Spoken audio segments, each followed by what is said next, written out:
Ọdẹ Ìbàdàn béèrè lọ́wọ́ mi níbi fìdáù bọ̀bọ̀ bíi lánàá. Wọ́n ní ṣé blogger ni mí. Mo ní mi ò kí ń ṣe blogger ṣùgbọ́n broadcaster. Májì ó bàjẹ́ láwà. Ẹ̀yin fans Taye currency. Ẹ̀yin ni mò ń bá sọ̀rọ̀. Ọmọọba Olúwaṣeun Adébóyè lórúkọ mi. Aṣàjẹ́ má ṣẹ́. Mo bẹ̀ yín gan, mo bẹ̀ yín ẹ jọ̀ọ́ nítorí Ọlọ́run. Ẹ jẹ́ kọ́rọ̀ yìí tán pátápátá, mo bẹ̀ yín ni. Ẹ jẹ́ kí ọ̀rọ̀ yìí kó jẹ lọ sí odò kó lọ mu mi. Ẹ jọ̀ọ́ mo fi Ọlọ́run Olódùmarè bẹ̀ yín. Ẹ jẹ́ kí Táyé ó ṣe normal. Ẹ jẹ́ kí Táyé ṣe nǹkan tó right at the right time. Please, ẹ má encourage Táyé. Just on one point. Lórí fídíò tí mo bá pàdé àtàwọn comment tí mo ti ń rí for a very long time ago. Wọ́n sọ wípé Paso náà ó ti root sí Kwam One rèé. Pé ìyá Paso tó jẹ́ ìyá tó dáa ló lọ mú Paso bẹ̀bẹ̀ lọ́dọ̀ Kwam One. Ìyá Paso lágbára Ọlọ́run ìyá yẹn máa sùn re. Ẹ ti máa rí náà lára Paso pé Pasuma ní ẹ̀kọ́. Bẹ́ẹ̀ ni Pasuma rẹ̀ ní kọ́, ó gbẹ̀kọ́, ó dẹ̀ tún kọ́ ara ẹ̀. Mo admire ìyá yẹn. Ń sìn tí Pasuma ò ní ìyá mọ́. Pasuma rántí pé ìyá òun kọ́ òun, ó dẹ̀ ń lo ẹ̀kọ́ ìyá ẹ̀. Àwọn ẹ̀kọ́ tó kọ́ àwa náà kò kúrò lára wa. Kọ́ ọmọ rẹ lọ́nà tí yóò rìn, nígbà tó bá dàgbà kò ní kúrò nínú ẹ̀. Nǹkan tí Bíbélì sọ nìyẹn. Nígbà tí Pasuma read sí Kwam One, èmi ò mọ nǹkan tó ṣẹlẹ̀ láàrin wọn o. Mi mọ̀ bóyá ó yẹ kí Pasuma bẹ̀bẹ̀ tàbí kò yẹ kó bẹ̀bẹ̀. So definitely, ìyá Pasuma rí wípé kò dá kéèyàn máa rí àgbàfín. Ẹ dẹ̀ rí pé Pasuma kì í rí àgbàfín. Wọ́n dárúkọ àwọn tí Pasuma náà tó ti rí fínrí. Fine. Ọ̀rọ̀ Taye currency àti Pasuma ó yàtọ̀ sí ọ̀rọ̀ Pasuma àti Kwam One. Ẹ má fi wéra wọn. Ẹ jẹ́ kí Taye ó ṣe normal. Please don't encourage this guy about this thing. Ẹ má encourage Taye, mo fọlọ́run bẹ̀ yín. Leave this guy alone. Let him think. Let him think right. Leave him alone. Ṣé fẹ́ ruin ọmọ ọlọ́mọ ni. Àwọn fans Taye máa come fún mi fẹ́ léyìí, but I don't mind. Èmi á kàn sọ òótọ́ ti tèmi. Lẹ́yìn òótọ́ mo máa ń kúrò nídìí ọ̀rọ̀ ni. Kí lẹ fi ń wéra wọn yẹn? Ṣé Pasuma, ṣé Kwam One, ṣé ó fa Taye kiri bí Pasuma ṣe fa kiri ni? Ṣé Pasuma ṣé ó try láti lo ògo orúkọ Pasuma láti ti Kwam One láti jáde ni? Pasuma ò ní lè sọ wípé òkè pé gẹ́gẹ́ bí àwọn onífújì tó ti wà níwájú pé Pasuma kò wo Kwam One gẹ́gẹ́ bí àwòkọ́ṣe, a lè mú yẹn kúrò. Àtàwọn bàbá wa Barrister, àtàwọn bàbá wa Kollington, gbogbo oríṣiríṣi ni ẹni tó bá fẹ́ dìde a máa wò wọ́n, mo fẹ́ dàbí lágbájá, mo fẹ́ ṣe bí lágbájá. This is not what we're saying here. Tá bá sọ̀rọ̀ nípa ọjọ́ orí àti bá ṣe jìnnà síra, kò lẹ́tọ̀ọ́ fún Alhaji Pasuma láti rí Kwam One fín. Fine. But nǹkan tó ṣẹlẹ̀ yìí ó yàtọ̀ pátápátá. Stop encouraging this guy. Bí mo ṣe ń rí comment yẹn àtàwọn fídíò tó jẹ mọ́, I don't like it. Ó dàbí ìgbà tó jẹ́ wípé ẹ fẹ́ máa encourage Taye kó má bàa ṣe nǹkan tó dáa. Ṣé ẹ fẹ́ kí àárín òun àti Pasuma kó gún mọ́ ni? Ẹ jẹ́ ká àárín wọn gún náà. Ẹ jẹ́ ká fi àwọn people yìí sílẹ̀ kí wọ́n come back together. Gbogbo nǹkan tó kúkú ṣẹlẹ̀ náà kò ṣe nǹkan tó le náà lọ títí. Wọn kúkú pọ̀ mọ́ ara wọn. Taye ò pọ̀ mọ́ Pasuma náà. Kò dẹ̀ gún Pasuma lọ́bẹ. Ọ̀rọ̀ ló sọ. Ọ̀rọ̀ yẹn dẹ̀ ti bọ́ sílẹ̀, ó ti di ẹyin, ó ti fọ́, kò ṣeé kó mọ́. Fine. Ẹ jẹ́ ká gbá òbú ẹyin dànù náà ká lọ rẹ ẹyin tuntun. Ṣé ẹ fẹ́ máa fi kéèsì Pasuma àti Taye, ẹ fẹ́ máa fi wé kéèsì Kwam One àti ti Pasuma ni? Kò ṣeé fi wéra wọn náà. Okay. Kwam One lè rí bàbá wa Kollington Àyìnlá fín.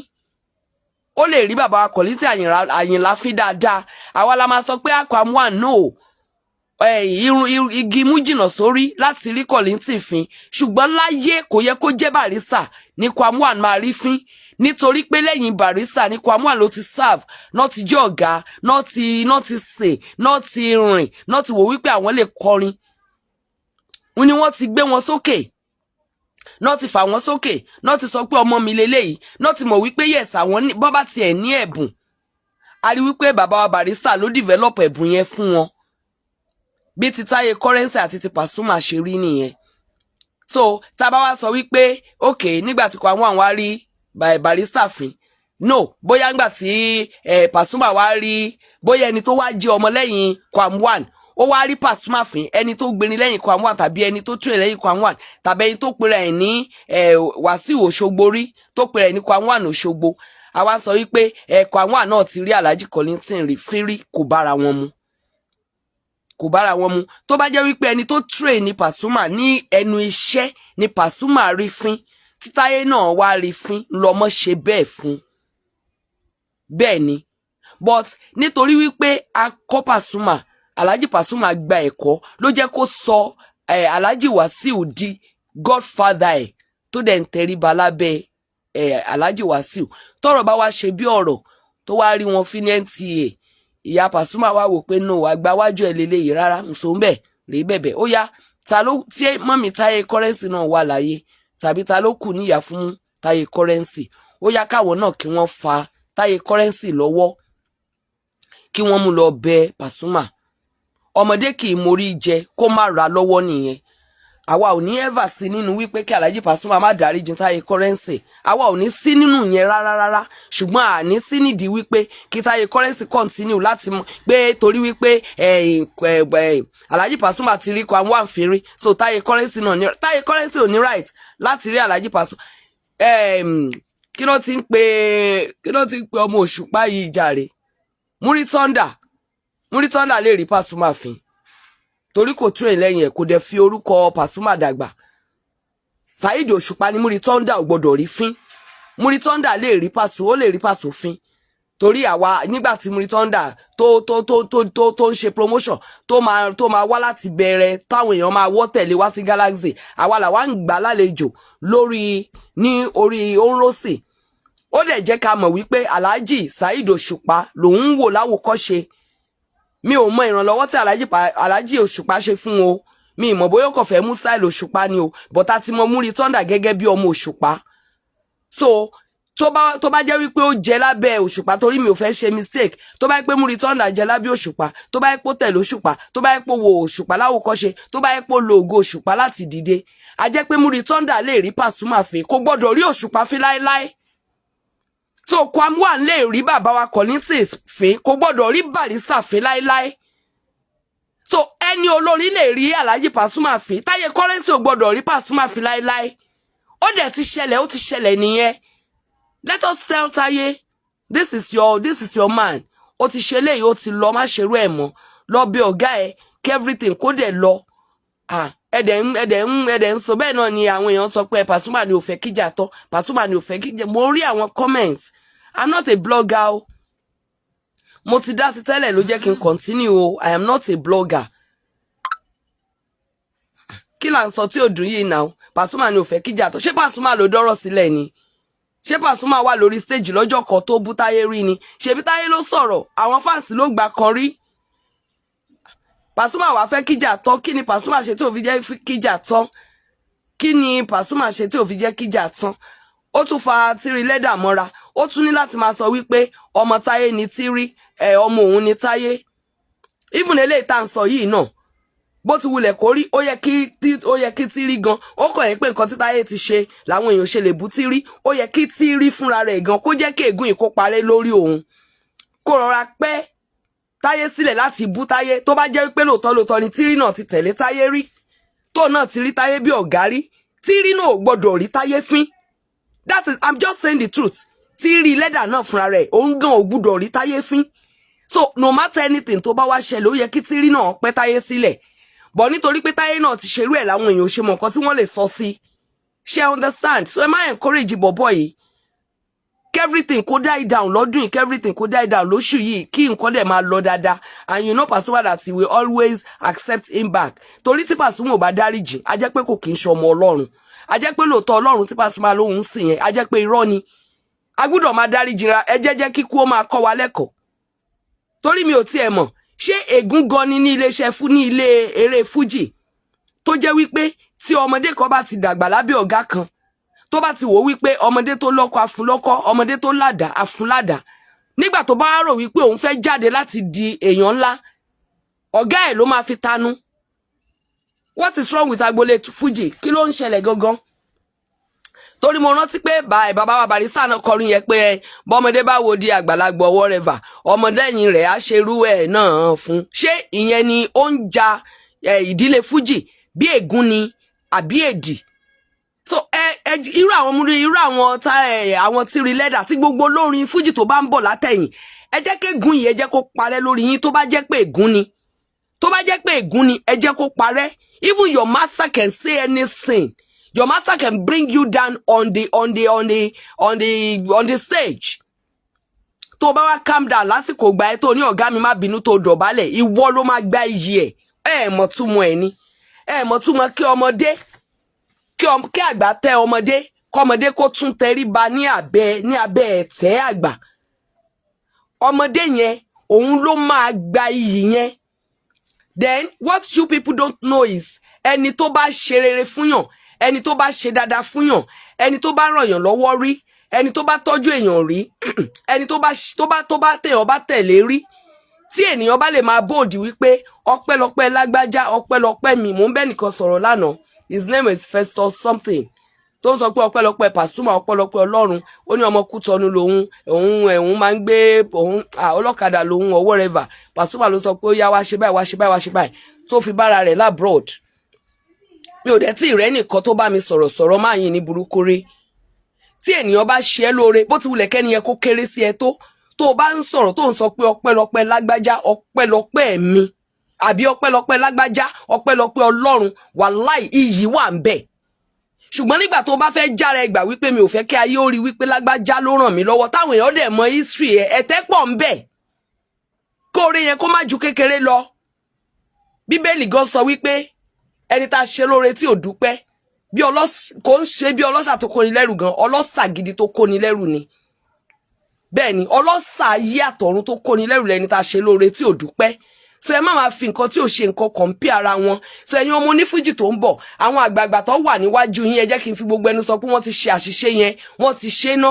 Ẹ jẹ́ kégun yẹn ó parẹ́ lórí yín because tó bá ṣe wàá gbà á. Bó o bá ṣe o máa gbà á. Èmi ò tí ì rí àwọn olórin Muslim tàbí olórin Christian tàbí olórin wákàtọ́ okay mi mọ̀ bá olórin wákàtí ṣe rí tó ń forin búra wọn. Olórin Fuji náà láti máa rí àgbà tó dàgbà tán tọmọ lẹ́yìn rẹ̀ dàgbà tán ọmọ tán kọ́ ọmọ tán bridge ọmọ tán sọ dèèyàn lórí wípé àgbáwájú òun ó ṣe mistake kékeré eyín tí wọ́n wá bá pọ́n ló fi ń gé wọn jẹ. Tó bá jẹ́ ègún ni ẹ jẹ́ kó lọ parun. Èmi ti sọ òótọ́ tí tèmi o, ẹni tó bá fẹ́ bú mi kó bú mi, but this is just the truth. But what I just come to do mi ò rò nǹkan tí mo ṣe rárá. Bí mo ṣe ń come across àwọn fídíò yẹn àtàwọn comment yẹn ló ń rí bákọ̀bákọ̀ lára mi. Stop encouraging this guy. Ẹ má encourage ẹ̀ mọ́. Pàṣọ ti bú Wàsíù rí. Pàṣọ kì í ṣọmọ lẹ́yìn Wàsíù náà. Ó rágbàfín ni náà. Màmá ẹ̀dẹ̀ ti sọ wípé kò tọ̀nà.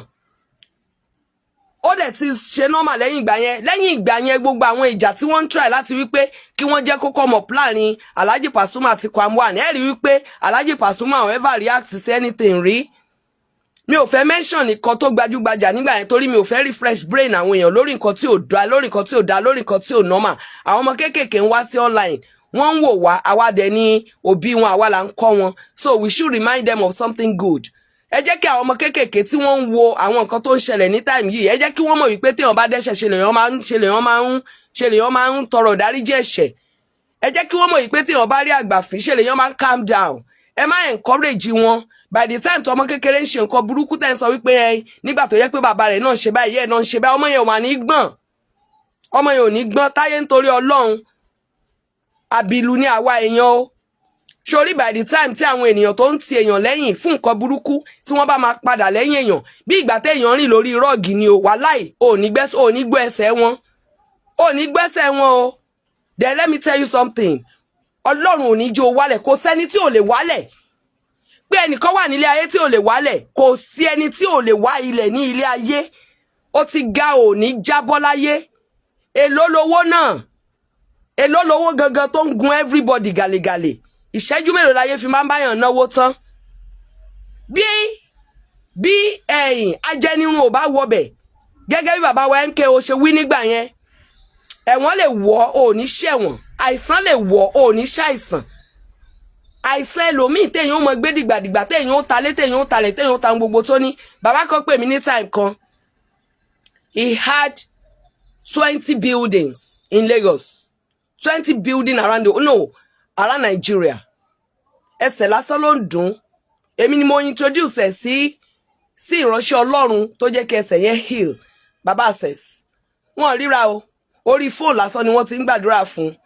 Bàbá yẹn dẹ̀ try láti fún bàbá ní nǹkan, bàbá ò gbà lọ́wọ́ ẹ̀. Bàbá tèmi ò kí ń fi gbogbo àwọn gbowó lọ́wọ́ ń gba ẹ̀bùn lọ́wọ́ èèyàn. Bàbá tèmi ò kí ń, àwọn ìránṣẹ́ Ọlọ́run ti tèmi ò kí ń ṣe àwọn arẹ́bùnyọ̀. Bẹ́ẹ̀ ni, àwọn ò kí ń ṣe àwọn arẹ́bùnyọ̀. Bàbá yẹn try láti fún dádì lówó. Wọ́n gbà lọ́wọ́ ẹ̀. Ó ní kó send account number wọn down. So bàbá yẹn ní like 20 buildings. Ẹ má bínú, ìtì mú mi láàárọ̀ yìí.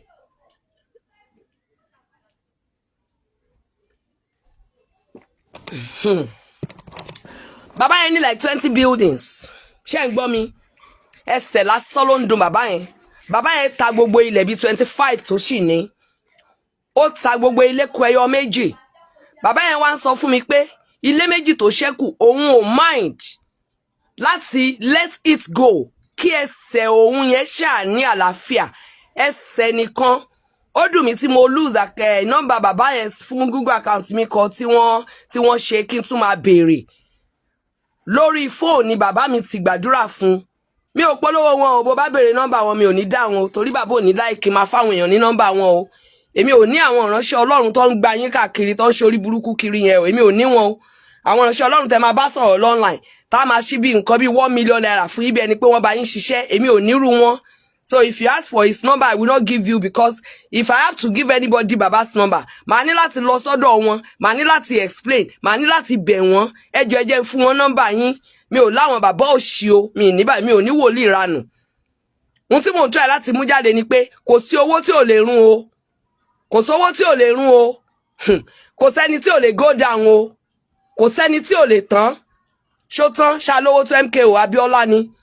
Ṣé bá gbọ́ ìròyìn nínú cell níbi tí ayé tí wọ́n ti bàbá oníbàbá mọ́ tó fẹ́ ra pure water tó ẹ́ pé wọ́n ẹ̀ṣẹ̀ máa báwọn èèyàn sọ̀rọ̀ kan tó ra pure water ni owó wà níta náà wọ́n lè náà. Ọlọ́run ní jẹ́ ká yóò fi wá pamọ́ síbi tá a fẹ́ tí tó fi gbẹ̀mí bàbá yẹn. Bàbá yóò padà rí owó yẹn náà mọ́. Bàbá yóò padà débi owó yẹn mọ́. Bó tẹ̀ jẹ́ pé ìdájọ́ Ọlọ́run dúró, ṣùgbọ́n kí ẹlẹ́ṣẹ̀ tó jìyà, ohun rere ó ti bàjẹ́. So what is wrong with everyone? Why are you encouraging what is not? Kí ló dé tẹ́ ẹ encourage ìjà? Ẹ jẹ́ kí kó kọ yín lẹ́kọ̀ọ́ náà. Ẹnìkan lá lọ ṣe fìdáwẹ̀ lánàá yẹn náà. Ṣá ronú pa máa gbé bọ̀bọ̀ bì sí ni. Ronú pa máa gbé bọ̀bọ̀ bì sí náà.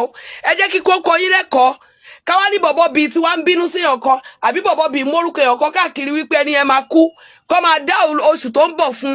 Àwọn lá ṣe fìdáwọ̀ lánàá yẹn náà. Ẹ jẹ́ kí kó kọ yín lẹ́kọ̀ọ́ náà. Kí ló ń ṣẹlẹ̀ láàrin yín tẹ́ lè gbàgbé? Why can't you forgive people? You cannot forgive. You cannot forget because your brain is still working well. But you can just forgive and let ẹni tí ò bá ní ìtumọ̀ nílé ayé yín be and go. Tẹ́ni ẹ bá dẹ̀ wá fún yẹn lè wá fún big time. But immediately tẹ́ wá fúnra yín tán kó parí síbẹ̀ tẹ́ bá ti mọ ẹ̀ṣẹ̀ yín lẹ́ṣẹ̀. Ẹni tí ò mẹ̀ṣẹ̀ lẹ́ṣẹ̀ gan ẹ̀fà lọ́lọ́run lọ́wọ́ kẹ́ fílẹ̀. Ẹ má encourage Táyé. Àwọn ò fẹ́ kí Táyé ó go down.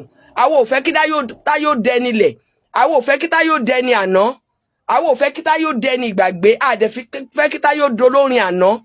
Ọ̀pọ̀lọpọ̀ àwọn olórin Táyé ń gbọ́ nígbà kan lónìí wọn kú. Ayé ò gbọ́ wọn mọ́. Ayé ò rí wọn mọ́. Bẹ́ẹ̀ ni, ṣérọ́ ni mo pa ni. I can't start mention names. I cannot start mentioning names. Sorry. Ọ̀pọ̀lọpọ̀ olórin tó ti gbajúgbajà nígbà kan tí wọ́n ń lo mọ́tò àtàtà, tí wọ́n ń wọṣọ àtàtà. Táwa mọ̀ dáadáa tó tún bá wa rìn. Ayé ò gbọ́ wọn mọ́. Àwọn kan ń tiraka láti padà tún jáde lẹ́ni ni. Tí wọ́n ẹ̀ṣẹ̀ lọ ń tira wọn mọ́ TikTok, mọ́ Facebook, mọ́ Instagram lọ́rùn. Owó wo ni ò lè tán? Àsìkò tí èèyàn bá ń rìn yẹn, kéèyàn jẹ́ kí Ọlọ́run kó bóun hold àlejò lówó bàbá Bàrísà fi kọrin. Nígbà tí bàbá Bàrísà ń ṣàìsàn, ẹ béèrè pé olóṣẹ́kù ní àkáǹtì wọn nígbà tí wọ́n wà labroad now. Wọ́n náwó débì kan. Ìgbà tí Gbénga Adébóyè ń ṣàìsàn, ẹ béèrè pé olóṣẹ́kù nínú àkáǹtì ẹ̀ nígbà táìsàn wọlé. Ṣebí àìsàn tó bá jẹ́ ojú lásán òun lówó máa tán.